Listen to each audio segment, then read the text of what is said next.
مرحبا بكم متتبعينا الكرام في حلقة جديدة على قناتكم، قناة تحريات غامضة، جرائم ووقائع نحكيها لكم من صلب الواقع. بدون إطالة نبدأ في سرد أطوار وحيثيات جريمة اليوم. الجريمة ديال اليوم وقعت في واحد العرس ما بين الدار البيضاء والجديدة في واحد الدوار، يعني في البادية.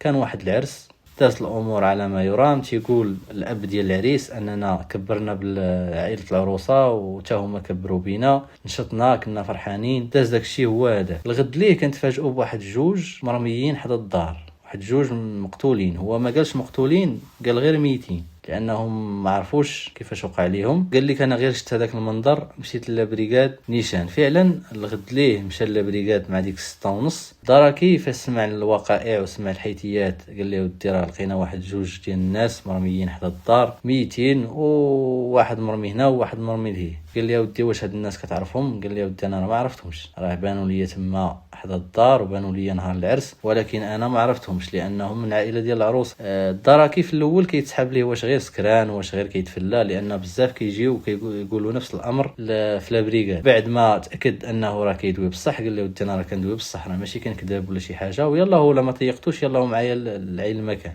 فعلا الفرقه ديال الدرك الملكي تاهبات، مشات للعين المكان، دارت واحد المعاينه اوليه للمسرح ديال الجريمه. فعلا كيلقاو واحد جوج دراري اللي السن ديالهم كيتراوح ما بين 25 و 30 سنه مرميين، وحداهم واحد السياره. هذوك جوج دراري ما كيتبين عليهم لا اثار ديال الجرح ولا الضرب، المهم ما كتبانش شي حاجه لانهم راه مقتولين. فعلا داروا محضر ديال المعاينه، تفقدوا السيارات اللي كانت حداهم، لقاو بعض القنينات ديال الخمر متناثره هنا وهناك. داروا كما قلت لكم هذاك التقرير وحاولوا انهم يتواصلوا مع النيابه العامه. فعلا تواصلوا مع النيابه العامه، قال لي ودي راه لقينا واحد جوج مقتولين في واحد العرس، ها فين كاين وها فين كاين، وكاين حداهم واحد السياره. يعني الحيثيات ديال الجريمه كامله. اول حاجه قالت لهم النيابه العامه غادي ديروا هي ان هذوك جوج ميتين غادي ديهم للمصلحه ديال التشريح باش يديروا لهم التشريح الطبي، وغيبان هذيك الساعه كيفاش ماتوا، واش ماتوا مقتولين ولا يعني كانوا غير شاربين مثلا وطلع الطانسيون لشي واحد ولا شي حاجه، وهذيك الساعه يعرفوا السبب ديال الوفاه. ولكن كما كتعرفوا راه البحث ما يمكنش يوقف. الفرقه المكلفه بالبحث واصلات البحث، سولات الناس ديال الدوار، قالت لهم ودي هاد الناس واش كيجيوكم، واش كتعرفوهم، واش ما عندكم من الدوار؟ قال لك ودي لا راه ما عندناش، ماشي من الدوار هاد الناس، وهاد جوج دراري عمرنا ما شفناهم. اول حاجه الدار كيفاش سول موالين الدوار على دوك جوج شباب، قال لك ودي راه دوك من اهل العروسه ماشي من اهل العريس. مشاو سولوا الاهل العروسه، فعلا قال لك ودي هذوك راه من العائله ديالنا وراه جاو وكانوا في العرس. وفي البدايه فاش جاو يعني بغاو يدخلوا منعوهم من الدخول لانهم كانوا سكرانين وكانوا في واحد الحاله ماشي لائقه. والناس اللي كانوا تما في العرس كانوا الناس اللي ديال الوقار وديال الحشمه، كانوا غير خسروا لهم العرس. قال لك ودي حنا مادام اننا سكرانين وما خليتوناش ندخلوا، فغنمشيو لواحد الكوان حدا الدار، يعني نمشيو للطوموبيل وغنسكروا ونشطوا بعضياتنا وناخذوا راحتنا. فعلا داكشي اللي وقع، مشاو حدا السياره ديالهم وبقاو تما كيشربوا، والغد ليه تلقاو مقتولين كما قلت لكم قبل. الوقائع كتوحي بان جوج شباب كتبان عليهم لا اثار ضرب لا جرح لا دماء، ما كتبانش شي حاجه اللي كتبين انهم ماتوا مقتولين. في انتظار التقرير ديال النيابه العامه، هذاك الدراكي حاول انه يستدرج الناس وحاول انه يسول ما امكن على هذوك الجوج شباب، يعني منين جاو وفين كانوا ومعاش الوقيته معاش جاو لذاك العرس. سولوا اهل العروسه، قال لهم ودي واش هادو جاو معكم؟ قال لهم ودي لا راه ما جاوش معنا، حنا جينا مع ديك الربعه ديال العشيه وهما تقريبا ما جاو حتى لديك السبعه، عاد جاو بالطوموبيله ديالهم.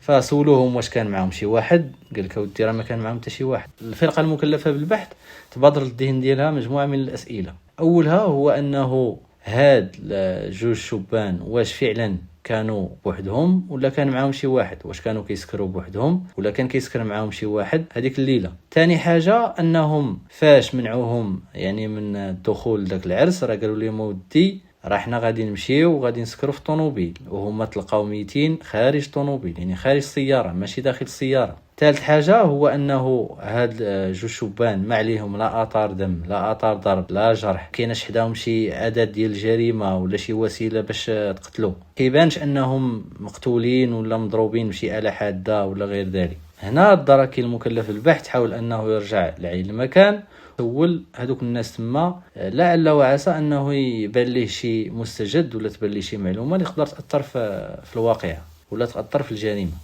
المهم فاش رجع كيسول الناس، غيقول لي واحد الدري راه هذوك جوج دراري نهار العرس حاولوا انهم يقديوني باش نجيب لهم الكارو. قال لك فعلا مشيت عندهم قلت لهم ودي راه مول الحانوت راه كاين في العرس، راه ساد الحانوت، قال لي غير شوف كيفاش دير معاه وحاول انك تقنعه ويجيب لنا الكارو.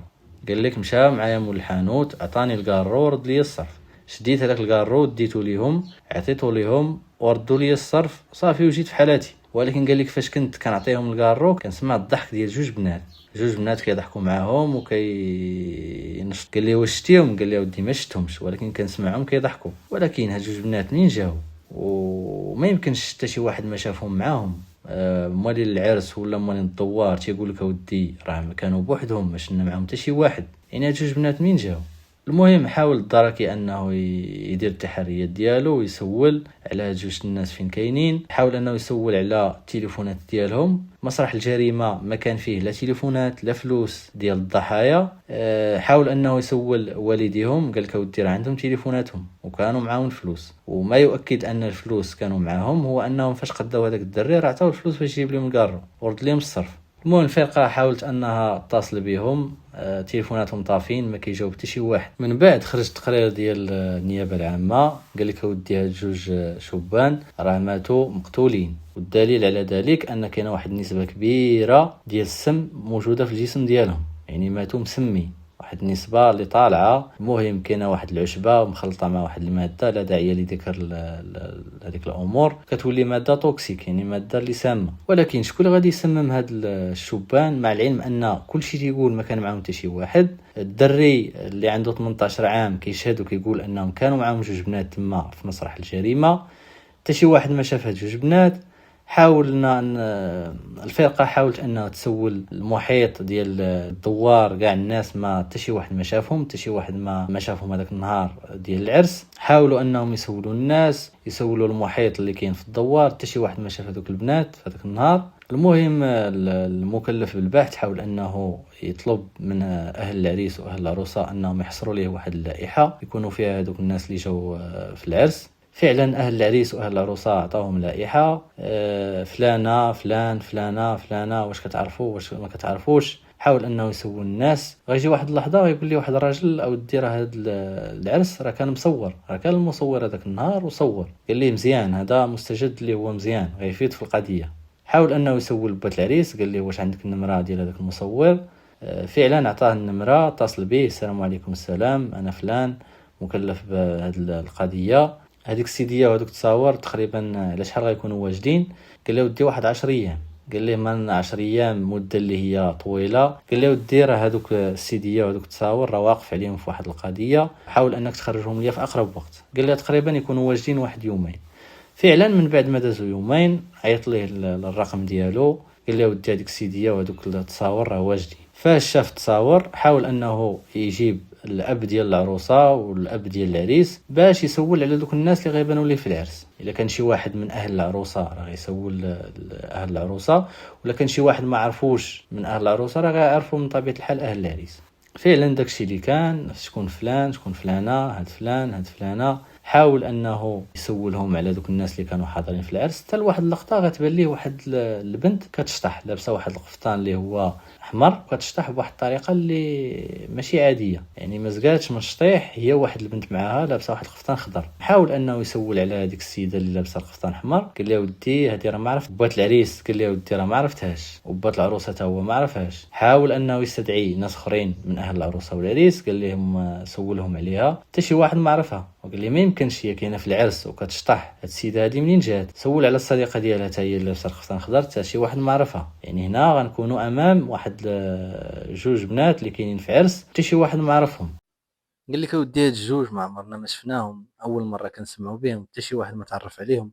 اذا معرفه هاد الجوج ولات مساله ضروريه ومهمه في البحث. انت غالبا هما اللي كانوا سكرانين معاهم وهما عندهم علاقه بالجريمه. حاولوا انهم يتصلوا بهم، ما كيجاوبهم حتى شي واحد، لانه لو التليفون خدم غير واحد المده كانوا غيتصلوا بالمهندسين المعلوماتيين وغيزودوهم المعلومات، تالي غيعرفوا الموقع ديالهم. المهم حاولوا انهم يعمقوا البحث ويتعرفوا على دوك الناس اللي عندهم علاقه بهذوك الجوج ضحايا، يعني هذوك الجوج اللي ماتوا، بقاو سولوا عليهم صحاب الضحايا، ولاد عمامهم، الناس اللي ساكنين تما في درب. تا يقول لهم واحد الري قال لهم ودي هاد مولات الجلابه الحمراء راني عرفتها، راه هي الشافه ديال هشام، يعني واحد من الضحايا شاف معاه في واحد المعمل، وراه عندهم علاقه، يعني كاين علاقه بيناتهم، هي الخليله ديالو، ماشي غير شافه ديالو في الخدمه وصافي، يعني عنده علاقه بها. فعلا مشاو عند هاد السيده كيسولوا عليها في ديك الشركه، السميه ديالها حنان. السلام عليكم. السلام، واش خدامه واحد السيده هنا سميتها حنان؟ قال لي ودي فعلا راه خدامه، ولكن راه ما يمكنش تشوفها دابا لانها هاد السيمانه عندها الليل، كتخدمش في النهار. قال لي ودي واش ممكن تزودني بالمعلومات ديالها، راه محتاجها ضروري في واحد القضيه. فعلا خداو العنوان ديالها، خداو المعلومات الشخصيه، مشاو عندها العنوان، مشاو عندها للدار نيشان، دقوا عليها، خرجت لهم واحد السيده اللي هي كبيره في اللاج. قالوا لها السلام عليكم. السلام، شكون انتي؟ قالت لهم انا راه ديالها. قال لها لا ممكن تكلمينا حنان؟ قالت له ودي راه ناعسه، راه ما بالليل راه ما يمكنش ليا نفيقها. قال لها حنا راه جايين من واحد الفيلاج اخر، وحنا راه لا بريغاد، راه مشرفين على واحد القضيه، فضروري ما تكلمي علينا. المهم خرجت عندهم، سلام. قال لها واش انت هي حنان؟ قالت لها ودي انا هي حنان. قال لها واش انت اللي في هاد التصويره؟ بقات كتشوف، يعني عاد قالت ليه فعلا انا هذه اللي في التصويره. قال لها بدلي حوايجك وجيبي لاكارت ديالك ويلا التحقي بينا. داروا ليها تحقيق، استجواب الاولي، المعلومات الشخصيه، شافوا التحقق ديالها واش عندها ديجا سوابق، لقاو ما عندها حتى شي سوابق، ما عندهاش يعني السجل العدلي ديالها خالي من اي جريمه ولا شي جنحه ولا مخالفه، ولا يعني السيده داخله سوق راسها ما عندها حتى شي مشكل. قالوا لها ودي واش كتعرفي هاد فلان؟ قالت ليه فعلا كنعرفو. قال لها واش هذيك الليله كنتي في واحد العرس في البلاصه الفلانيه؟ قالت له ودي راه كنت معاه، هو اقترح عليا اننا نمشيو للعرس وفعلا مشيت معاه وصافي، هادشي اللي كاين. قال له في راسك واش اللي كاين؟ قالت له ودي في راسي بانهم راه ماتوا هذيك الليله. حاول انه يسترجع غير بشويه.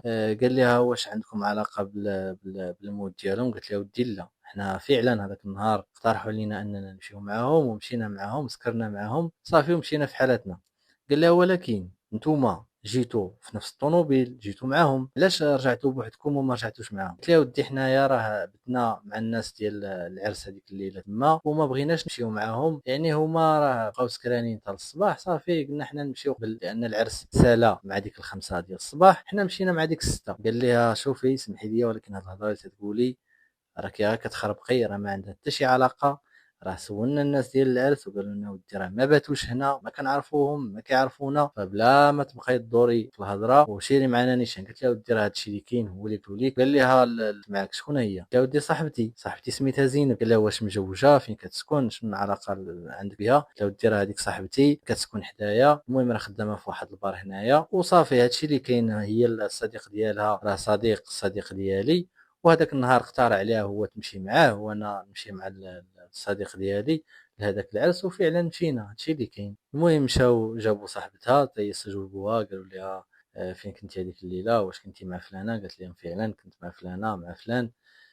شنو وقع؟ قالت لهم ودي راه نجيكم انا من الاخر، نتوما جايين من واحد البلاصه بعيده وما نبقاش ندور في الهضره ولا نكذب عليكم ولاش. هذاك النهار فعلا مشينا مع الاصدقاء ديالنا في هذاك العرس وشربنا معاهم فعلا، ولكن ماشي انا اللي كنت كنكب ليهم. فالصديقه ديالي انا وياها كنا اللور في السياره وهما كانوا القدام، وهي اللي كانت كتكب ليهم الشراب. المهم شربنا وصافي، هادشي اللي كاين. ولكن واحد اللحظه فاش كتكب ليهم الشراب، واحد اللحظه يعني بداو كيتركلوا وخرجوا من السياره، انا ما فهمت والو. بديت كنعبر ليهم وكنجس ليهم النبض، كنشوف واش باقي كيتنفسوا، واش باقيين حيين، كنلقاهم ميتين. قلت لها صاحبتي حياة شنو درتي لهاد الناس؟ راه ماتوا. قلت لهم راه داكشي اللي كنت باغيه. فهنا ما فهمت والو، صافي ولاو لبسوا حوايجهم ومشاو. هادشي اللي كاين. قالت لي وانا راه ما عنديش علاقه وما فراسيش بانه راه غدير لهم شي حاجه في الشراب ولا انها عندها شي نيه باش تقتل شي واحد فيهم. انا كون كان فراسي هكاك ما نمشيش معاها كاع. دارك عاوتاني سول حياه قال لها اشنو كتقولي، راه صاحبتك عاودت لينا شنو اللي كاين واللي كاين، واش عطيتيهم شي ماده سامه هذاك النهار، يعني واش درتيها لهم الشراب؟ قلت لهم ودي فعلا راه فاش كنت كنكب ليهم الشراب درت لهم واحد الماده تما سامه. المهم راه واحد العشبه كتزيد ليها بعض المواد الاخرى لا داعي لذكرها وكتولي واحد الماده اللي هي سامه، راه ماده توكسيك. قالت لي راه درتها لهم في الشراب وبقاو كيشربوا صافي حتى ماتوا. ولكن قال لها انت عندك العلاقه بهشام بانك تقتليه ولسبب او لاخر، فعلاش قتلتي حتى صاحبه اللي كان معاه؟ قالت لي ودي انا في الاول كنت باغي نقتل غير هشام. علاش؟ لانه دار معايا واحد المواقف اللي ما عجبتنيش، وانا كنت الخليله ديالو كنت كنتعرف عليه، معرفه عليه واحد 6 سنين، وانا يعني معرفه عليه وكنقسم معاه الخلصه ديالي، وقفت معاه حتى وقف على رجليه. وحتى من ديك الخدمه اللي في الشركه راه انا اللي دبرت عليه فيها. ولكن فاش تعرف على واحد البنت اخرى ولا تيخرج معاها وقالوا لي الناس راه ولا معاها، فما تقبلتش الامر. خصوصا انني كنت كنبغيه وهو كان موعدني بالزواج، فما تقبلتش الامر وحلفت انني ننتقم منه. صافي ملي سمعت الاخبار بانه غيمشي يخطبها جا هو عندي تخاصمت معاه. وقعت واحد المشاحنات كلاميه بيننا، صافي ولينا مخاصمين. فهذاك النهار تصالح معايا وقال لي يلا نتقهوى واحد شويه. مشينا وجمعنا وقال لي واش حضري معنا واحد العرس. صافي اقترح عليا داك الشيء، قلت لي صافي ماشي مشكل. والصديق ديالو حتى هو اقترح على الصديقه ديالي انه نمشيو صافي ومشينا مجموعين. بقينا تما سكرنا دخلنا للعرس قبل ما نمشيو عندهم الطوموبيل. فمشينا للعرس وانا ما كنتش غاديه كاع للعرس، هي صاحبتي اللي اقترحت عليا اننا نمشيو صافي ونشطحوا وكذا وكذا وراكم عارفين العرس. ملي وصلت وحده مشينا عندهم وسكرنا معاهم ودرت لهم واحد الماده تما سامه صافي وسممتهم وماتوا. هادشي اللي كاين. فعاود سولها قال لها علاش قتلتي الصديق ديالو؟ قالت له ودي انا هذيك الساعه راه ما كنتش عارفه، كنت معوله انني نقتل غير الصديق ديالي. ولكن في واحد اللحظه شفت صاحبتي كتشكى ليا من الصديق ديالها وانهم كانوا كيمشيو وكيسهروا مع البنات وهذه. صافي وانا ما بقيتش عقلت وقرر انني نسممهم بجوج. من بعد ما تم تدوين المحضر والحيثيات ديال القضيه تحالت النيابه العامه وبدات في القضيه بشكل نهائي. تم إصدار الحكم وحكمت المحكمة على حياة بالمؤبد اللي سمات هذوك الجوج. وتم الحكم على الصديقة ديالها ب15 عام. تخيلوا معايا 15 عام باش تحكم عليها، لا لشيء إلا لأنها ساعدت الصديقة ديالها وأنها ما كانتش كاع عارفة بأنها راه غتقتلهم. إذا الإخوان فردوا البال، ردوا البال لهاد الأمور يعني بواحد الشكل اللي هو يعني مدقق، لان الامور بعض المرات كتخرج على السيطره. فشوفوا هذه صاحبتها مشات معاها للعرس وما كانش في راسها انها كاع غتقتلهم وخدات 15 عام باطله. فبعض المرات كدير بعض التصرفات وكتلقى راسك ضحيه ديال الجهل ديالك وبعض الامور والاصدقاء ديال السوء. فكتلقى راسك خديتي 10 سنين 15 عام 20 عام وانت ما دير حتى شي حاجه.